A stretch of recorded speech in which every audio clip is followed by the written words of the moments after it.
What the heck is happening, everybody? Welcome into the Pack-A-Day Podcast. I'm your host, Andy Herman. You can follow me on Twitter at AndyHermanNFL. Appreciate you taking some time to join me today. And I have a fun topic today. I think it's going to be discussing some potential free agent options that Green Bay could still sign to this team that I think would be beneficial for them as they start entering training camp, preseason, etc.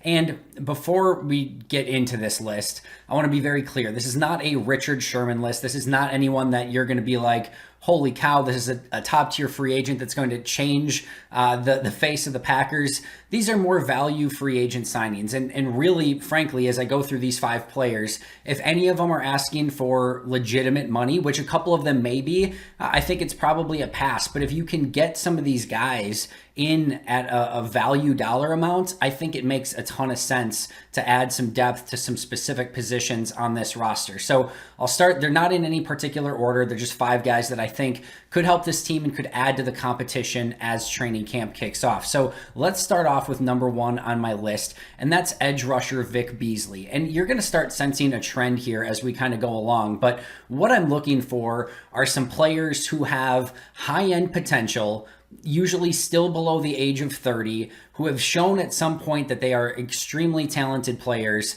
maybe need a bit of a reclamation, maybe have a spot on a team that you could use a little bit of depth on, and maybe if things hit and, with a little bit of coaching and a change of scenery, maybe they can get back playing to the way that they were previously or can finally reach their ceiling. And I think Vic Beasley is a great example of this, right? So still only 28 years old. Remember, this was the 8th overall pick when he was drafted. This is a player with immense talent.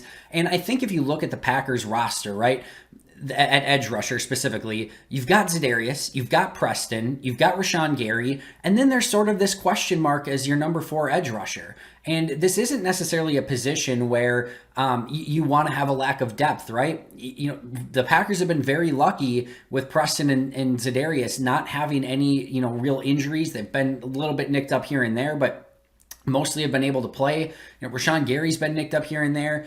You want to have the depth. You don't want to go in, having Jonathan Garvin having to play a decent amount of snaps for you in a given game, right? So there's that question mark as the number 4 edge rusher. And I also think there's a lot of value here when you look at Za'Darius Smith, big, physical, imposing edge rusher. Preston Smith on the bigger side of edge rushers. Rashawn Gary, bulked up, more physical power rusher, and really has struggled when he's tried to be more of a quicker, I'm going to beat you around the edge sort of edge rusher. To have a fourth guy who is a complete 180 from anyone else that's on your roster. If you've got Z coming at you full speed, I'm going to beat you up, punch you in the face. And then Preston Smith's doing the same thing. And then Rashawn Gary's doing the same thing. And all game long, you're beat up bull rushes and just pure strength and effort and power.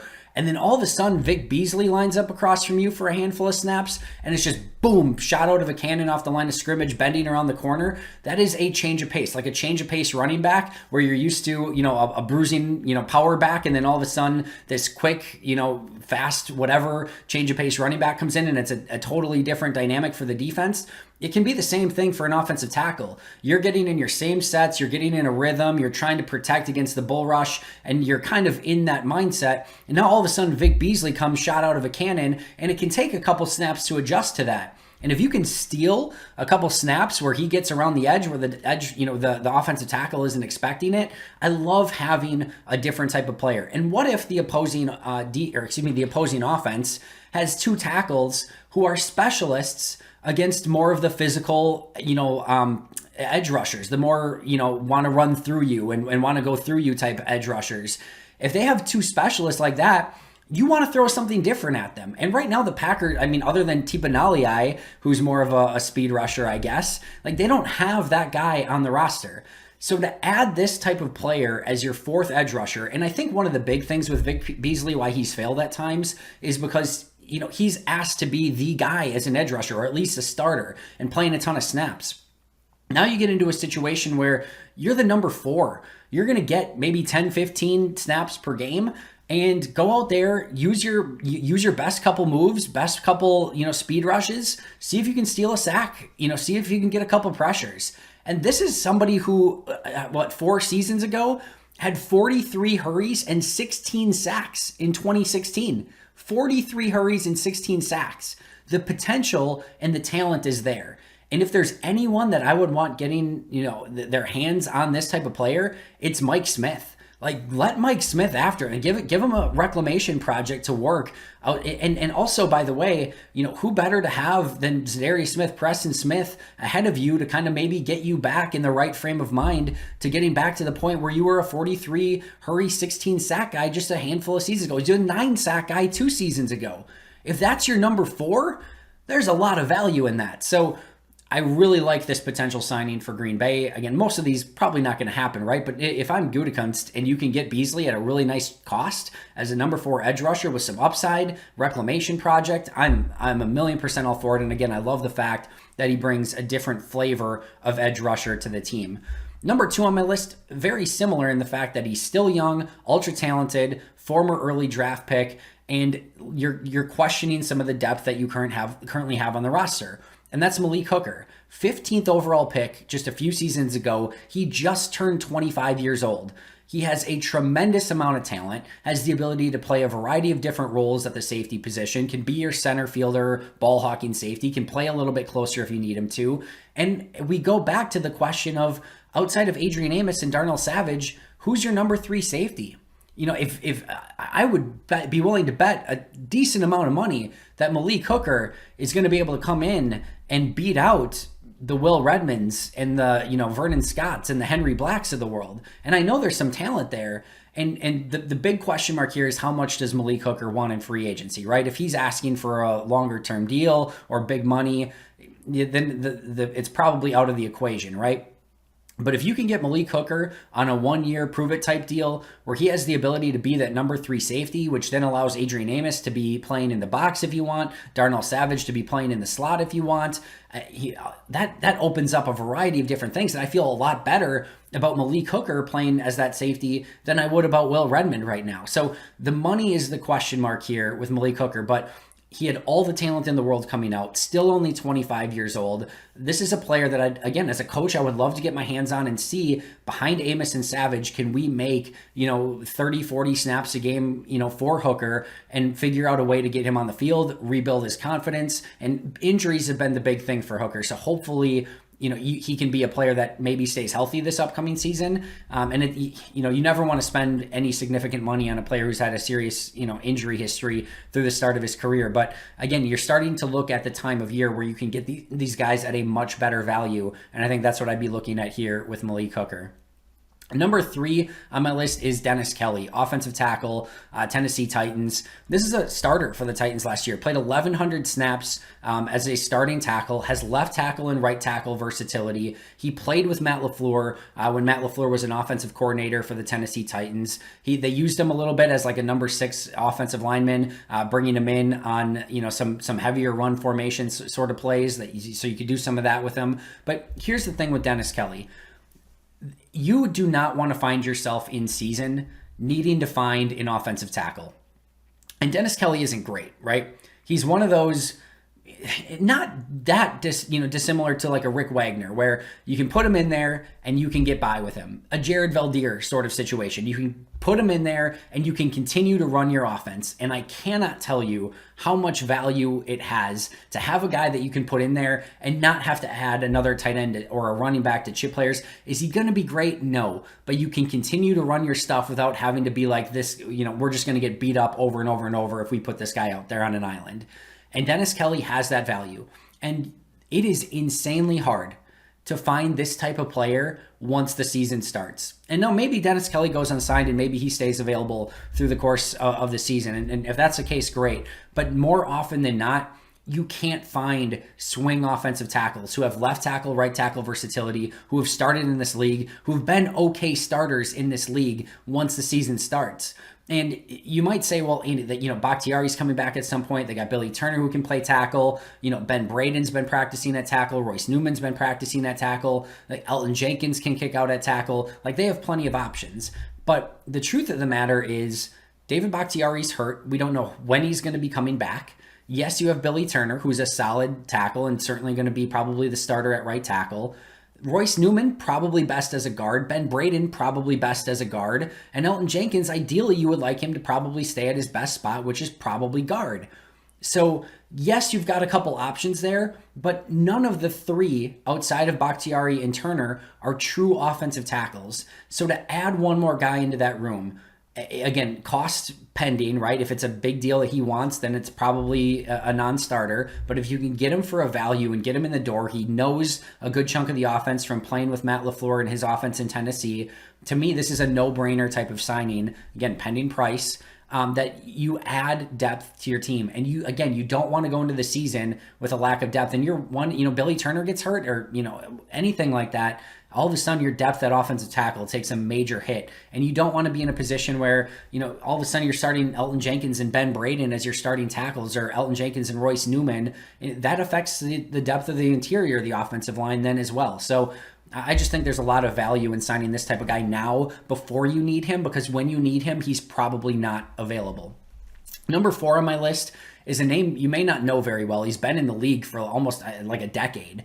But there's one position on this team that really legitimately has no backup to him. And that's Mercedes Lewis. There's no other real true blocking tight end on this roster. Now, Isaac Nauta can do a little bit of blocking. I don't see that next guy up if Mercedes Lewis is out. And the value that he brings to Green Bay as a true blocking tight end is huge. Matt LaFleur used him in a ton of different packages and in a variety of different ways, both as a pass protector, as a run blocker, and they had a ton of success when Mercedes Lewis was on the field. And if he goes down with an injury, and again, he's no spring chicken at this point in his career, there's nobody else on the roster that I trust to play that spot. In fact, last year when Lewis missed time, they actually used Rick Wagner in that spot as the additional tight end, because that's how much they valued his blocking. They used an offensive tackle because, let's be real, Mercedes Lewis isn't doing much for you in the passing game, but they used an offensive tackle. So Virgil Green is the player who's still out there. He's in his early 30s, but he is a true blocking tight end, both as a pass protector and as a run blocker. He can actually be used in some of the H-backs type sets as well. He's a better receiver than Mercedes Lewis is. And again, if you can get him on the cheap as somebody that you bring into training camp, hopefully on a vet minimum deal, to back up Mercedes Lewis should something happen, you don't have to keep him on the roster when you cut down to 53. But I would much rather have him on the roster right now than an Isaac Nauta, who I actually like. I just think there's a lot more value there as actually having somebody on this roster who can be a true blocking tight end, again, should something happen to Mercedes Lewis. I know the tight end position is kind of clogged up already with 5 guys who probably should make this roster, from Daphne to DeGuara to Sternberger, Lewis, Tunyon. So adding a 6th in there as another guy, but again, you don't want to get caught some point if something happens in training camp or preseason to one of these guys where they go down. You don't want to be caught with your pants down not having a next guy up. And right now, as a backup run blocking tight end, you don't have a next guy up, and Virgil Green solves that in a moment's notice if you pick him up now. And then last but not least, number 5 on my list is a running back who has a specific value, and that's Duke Johnson, who, by the way, still only 27 years old. It feels like he's been in the league for a decade. It feels like he should be like 31, 32 years old. He's only 27. And again, I talk about different flavors of wide receiver, different flavors of edge rusher, the same thing at running back, right? Aaron Jones is your all-around running back. A.J. Dillon is your power back. And then ideally, you want a receiving back, somebody that's a more dynamic receiving threat who can take some of those screen passes, who can line up a little bit as a wide receiver. And they don't exactly have that guy on the roster right now.